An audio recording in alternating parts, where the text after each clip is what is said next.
கூலி படம் நாளைக்கு வெளியே வர போகிறது.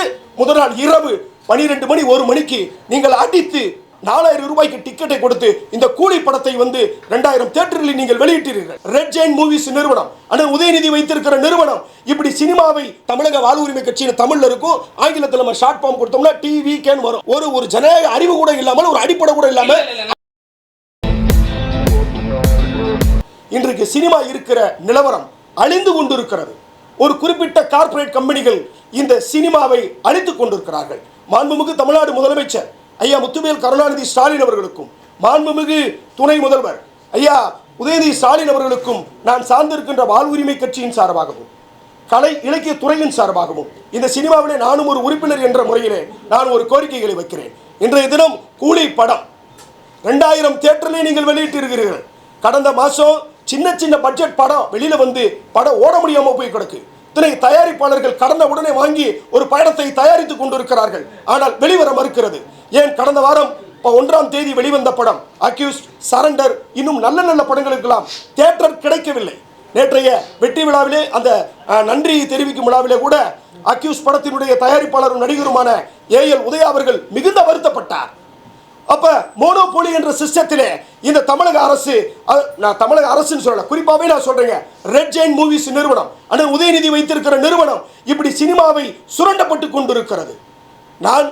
எனக்கு உரிமை இருக்கிறது, நான் வாக்களித்திருக்கிறேன். நான் இத்தனை ஆண்டு காலமும் மத சார்பற்ற ஜனநாயக முற்போக்கு கூட்டணி என்று சொல்லுகின்ற திராவிட முன்னேற்ற கழகத்திற்கு தான் நான் வாக்களித்திருக்கிறேன். ஒரு வாக்காளனாகவும், ஒரு சினிமாவை நேசிக்கின்ற ஒரு ரசிகனாகவும், அதிலே பயணிக்கின்ற ஒரு பயனாளியாகவும் நான் சொல்லுகின்றேன். நீங்கள் ஒரு பெரிய நடிகர்கள் படம் வெளியே வருவது என்று சொன்னால், ஒரு தீபாவளி, ஒரு பொங்கல், ஒரு கிறிஸ்துமஸ், ஒரு ரம்ஜான், அது போன்ற நாட்களில் நீங்கள் வெளிவிடுங்கள். ஏன் இந்த தகவலை நான் பரிமாறிக்கொள்கிறேன் சொன்னால், இதை பார்க்கின்ற தயாரிப்பாளர்கள் சங்கமும், இயக்குனர் சங்கமும் அல்லது பெப்சி சங்கமும் இதை நீங்கள் முன்னெடுக்க வேண்டும். இன்றைக்கு ஒரு 200 ரூபாய், 1000 ரூபாய், 4000 ரூபாய்க்கு டிக்கெட்டை கொடுத்து இந்த கூலி படத்தை 2000 தியேட்டரில் நீங்கள் வெளியிட்டீர்கள். ஆனால் தூய்மை பணியாளர்கள் கடந்த 13 நாட்களாக மோத்திரம், அசுத்தம், நாம் போடுகின்ற குப்பைகளை அள்ளி சுமந்து கொண்டிருக்கின்ற அந்த தாய்மார்கள் இரவு பகல் பார்க்காமல் 13 நாட்கள் ரிப்பன் பில்டி மாளிகையின் அருகிலே அவர்கள் அறவழியிலே உண்ணாவிரத போராட்டத்தை நடத்தினார்கள். ஆனால் இந்த அரசு இத்தனை நாள் மௌனம் காத்துவிட்டு கூலி படம் நாளைக்கு வெளியே வர போகிறது. முதல் நாள் இரவு 12 மணி 1 மணிக்கு நீங்கள் அடித்து காவல்துறையினரை வைத்து அவர்களை அப்புறப்படுத்தி அவர்களை அழுக வைத்திருக்கிறீர்கள். இந்த அரசு நீங்கள் இப்படி செய்கிற பொழுது அந்த மக்களுடைய வழி, அதற்கு யார் பதில் சொல்லுவா? அவர்களுடைய ஓட்டை மட்டும் நீங்கள் பெற்றுக் கொண்டீர்களே ஐயா மு.க. ஸ்டாலின் அவர்களே. நீங்கள் எதிர்க்கட்சியாக இருக்கும் பொழுது நீங்கள் என்ன சொன்னீர்கள்? தூய்மை பணியாளர்களுக்கு நாங்கள் ஆதரவாக இருப்போம், உங்கள் கோரிக்கைகளை நாங்கள் நிறைவேற்றி தருவோம் என்று நீங்கள் வாக்கு கொடுத்த ஐயா முதல்வர் அவர்கள் ஏன் அந்த வாக்கை நீங்கள் நிறைவேற்றவில்லை? உங்களுடைய தேர்தல் அறிக்கையிலே 285 நீங்கள் என்ன உத்தரவாதம் கொடுத்தீர்கள்? உங்களுக்கு 13,000 15,000 சம்பளத்தை நாங்கள் 23,000 ரூபாய் வரை உயர்த்தி தருகிறோம் என்று சொன்னீர்கள். தற்காலிகமாக வேலை வாய்த்து கொண்டிருப்பவர்களுக்கு நிரந்தரமாக ஒரு வேலை வாய்ப்பை உறுதி செய்வோம் என்று சொன்னீர்கள். இப்படி பொய்யான வாக்குறுதிகளை குறித்துவிட்டு அவர்கள் தனது குடும்பம், குட்டி, மனைவி, பிள்ளைகளை விட்டுட்டு எல்லாம் விதவை பெண்கள், அன்றாடம் காட்சிகள், ஒரு பெண்களுடைய பர்சனல் இஷ்யூஸ் என்று சொன்ன உடல் உபாதைகள், ஒரு 2 பாத் எங்கே போவாங்க? ரிப்பன் பில்டிங்கில் இருக்கக்கூடிய அந்த ரெஸ்ட் ரூம் எல்லாம் நீங்கள் லாக் பண்ணி வச்சுட்டீங்க. ஒரு பெண்களுக்காக அந்த 3 நாட்கள் என்று சொல்கின்ற அந்த பீரியட் ஸ்டைலையும் கூட அவங்க அந்த வலியை சுமந்து கொண்டு அந்த தாய்மார்கள் அங்கு அறவழியிலே நமக்கு ஒரு நீதி கிடைத்து விடாதா என்று போராடினார்கள். அவர்களை இந்த ஏவல் துறை என்று சொன்ன காவல்துறை அயோக்கியர்களை வைத்து அடித்து துவைத்து தும்சம் பண்ணது இந்த திமுக அரசு. இந்த திமுக அரசு ஐயா முத்துவேல் ஐயா அவர்களை நான் ஒரு அன்பான வேண்டுகோளை வைக்கிறேன். உங்களை நம்புகின்ற இந்த 8 கோடி மக்களும் உங்களை நம்புகின்றோம். நீங்கள் வந்தால் ஒரு சமூக நீதி ஆட்சி கிடைக்கும், ஒரு நல்ல ஆட்சி கிடைக்கும் என்று சொல்லிதான் நாங்கள் ஓட்டு போட்டு தேர்ந்தெடுத்தோம். அதே போல கடந்த ஆட்சியிலே அதிமுக பாஜகவோட கூட்டணியாக இருந்தது. இவர்களுக்கு ஓட்டு போட்டால் பிஜேபி உள்ள வரும், இந்த தமிழ்நாடு வடநாடாக மாறிவிடும், தமிழ்நாடு ஈழம் போல் மாறிவிடும் என்று மனதிலே வைத்துக்கொண்டு ஒரு நல்ல ஆட்சி ஐயா முத்துவேல் கருணாநிதி அவர்கள் தருவார், ஐயா உதயநிதி அவர்கள் தருவார் அப்படின்னு சொல்லி நம்பிக்கையாக வாக்களித்த மக்களுக்கு நீங்கள் தந்த பரிசு கண்ணீர், கண்ணீர், வலி, வேதனை. இன்று கூலி படத்துக்கு நீங்கள் முக்கியத்துவம் தருகிறீர்கள்.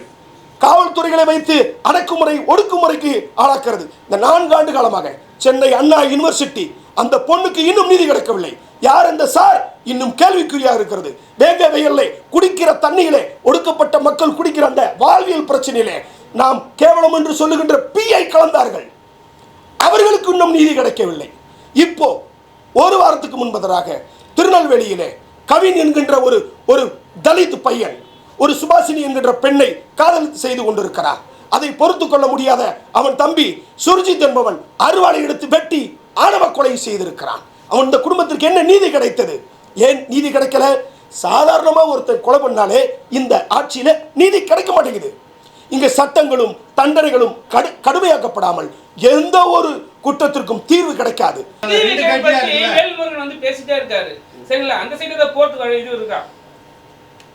டிவிகேவை பத்தி பேசிக்கிட்டே இருக்கிறாரு அப்படின்னா அந்த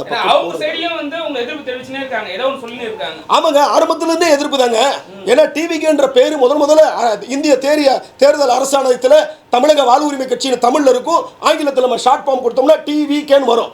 ஒரு ஒரு ஒரு ஜனநாயக அறிவு கூட இல்லாமல், ஒரு அடிப்படை கூட இல்லாம அப்ப இருந்தே பிரச்சனை ஆரம்பிச்சுட்டு தான் இருக்கு. ஏன்னா நீங்க தமிழ்ல தான் போட்டுருந்தீங்க. ஆமா, இப்ப அவங்க டிவிகேன் தமிழ் இங்கிலீஷ்ல வெச்சவங்க தான் நீங்க அது எங்களுதுன்னு சொல்லுங்க. அட நீங்க என்னங்க இதெல்லாம் நீங்க தான் சொல்லணும். அப்படி இல்லங்க, தமிழக வாழ்வுரிமை கட்சினா ஷார்ட் ஃபார்ம்ல எப்படி வரும்? இப்ப இல்ல அது நீங்க மென்ஷன் பண்ணீங்களா? அது எப்படி மென்ஷன் பண்ணுவாங்க? நீங்க டிவிகேன் தானங்க நம்ம போடுவோம். இப்ப அனைத்து இந்திய அண்ணா திராவிட முன்னேற்ற கழகம்னா ஏடிஎம்கேன்னு போடுறோம். இப்ப பாமகனா நம்ம பிஎம்கேன்னு போடுறோம். அப்ப ஷார்ட் ஃபார்ம் வந்து தமிழக வெற்றி கழகம்னு வரும்போது நம்ம இங்கிலீஷ்ல என்ன பண்ணுவோம்? டிவிகேன் தான் வருது. ஏதாவது ஆர்ப்பாட்டமோ ஏதாவது பிரஸ் மீட்ல மென்ஷன் பண்ணிருக்கீங்களா? ஆமா, டிவிகேன் தான் போடுறோம். டிவிகே தொண்டர்கள்லாம் டிவிகே பேர் தான் போறாங்க. நான் கூட டிவிகே குணாஜி தான் போட்டுக்கிட்டு இருக்கேன். நான் 8 வருஷத்துக்கு முன்னாடி இருந்து கட்சியில இருக்கேன். இப்ப விஜய் எப்ப கட்சி ஆரம்பிச்சாரு? 8 வருஷத்துக்கு நான் எந்த கட்சியில இணைஞ்சனோ அன்னில இருந்து போய் டிவிகே குணாஜி தான். ஆமா, கம்பம் குணாஜின்னு சொல்லிக்கிட்டு இருந்தோம். கட்சிக்குள்ள வந்த பொழுது கட்சி பதிவுகளை நான் போடுகிற பொழுது டிவிகே குணாஜின்னு போடுவேன்.